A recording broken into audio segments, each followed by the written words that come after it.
तो पाकिस्तान में हिंदुओं और बाकी अल्पसंख्यकों के साथ ऐसे बर्बरता हमेशा से होती आई है, लेकिन हमारे आसपास कुछ ऐसा होने वाला है जो लगभग 8 लाख साल बाद होता है। जी हां, कोरोना काल के बीच पृथ्वी के एक बड़े हिस्से में इतनी तेजी से कुछ परिवर्तन देखने को मिले हैं कि बड़े से बड़े साइंटिस्ट परेशान हो गए।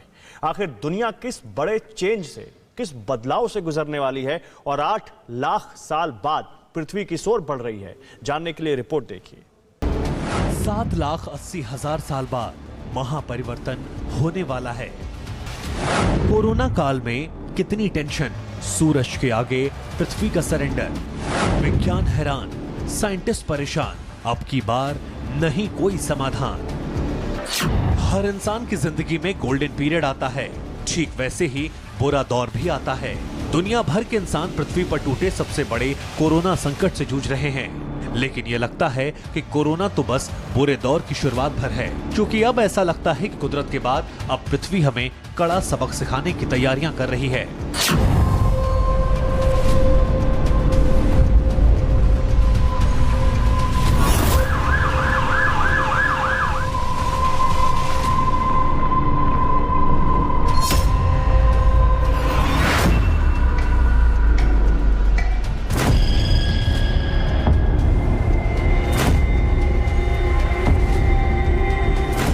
यूरोपियन स्पेस एजेंसी के साइंटिस्ट ने अपनी एक ताजा रिसर्च में यह दावा किया है कि अफ्रीका और दक्षिण अमेरिका के बीच पृथ्वी का चुंबकीय क्षेत्र यानी कि मैग्नेटिक फील्ड तेजी से कमजोर पड़ रहा है और इससे पृथ्वी की कक्षा में घूमने वाली सैटेलाइट पर बड़ा असर पड़ा है। ये परिवर्तन इतनी तेजी से हुआ कि धरती की स्टडी करने वाले पूरी दुनिया के जियोफिजिस्ट दंग हैं। उन्हें यह समझ नहीं आ रहा कि कुछ सालों में पृथ्वी में आखिर इतना बड़ा बदलाव कैसे आ गया। आपके मन में यह सवाल आ रहा होगा कि अगर पृथ्वी का मैग्नेटिक रेडिएशन कमजोर हो रहा है तो इससे इंसानों का क्या नुकसान है। तो हम आपको बता दें, अंतरिक्ष से आने वाले घातक कॉस्मेटिक रेडिएशन और सूरज से घातक पार्टिकल को धरती पर प्रवेश करने से ये मैग्नेटिक फील्ड ही रोकते हैं। लेकिन अर्थ के मैग्नेटिक फील्ड के कमजोर होने से अंतरिक्ष में भी अनर्थ के संकेत आने शुरू हो गए। यूरोपियन स्पेस एजेंसी का यह दावा है कि अंतरिक्ष में चक्कर लगा रहे कई सैटेलाइट्स में खराबी आनी शुरू हो गई।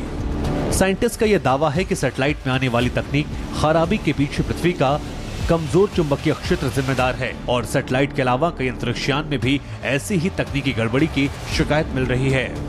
हालांकि यूरोपियन स्पेस एजेंसी की रिपोर्ट अफ्रीका और लैटिन अफ्रीका के बीच पड़ने वाले बड़े इलाके को लेकर है, लेकिन ये महापरिवर्तन का साफ संकेत है। यूरोपियन स्पेस एजेंसी के साइंटिस्ट पृथ्वी पर हो रहे परिवर्तनों को देखते हुए इस नतीजे पर पहुंचे हैं कि ये सारे संकेत उस घटना की तरफ इशारा करते हैं जो 7,80,000 साल में एक बार होती है। इस घटना को कहते हैं पोलर रिवर्सल, यानी जब पृथ्वी का मैग्नेटिक नॉर्थ और मैग्नेटिक साउथ आपस में बदल जाएंगे। यूरोपीय स्पेस एजेंसी ने ये सारे खुलासे अपने सैटेलाइट की मदद से सालों तक डेटा इकट्ठा करने के बाद किए हैं।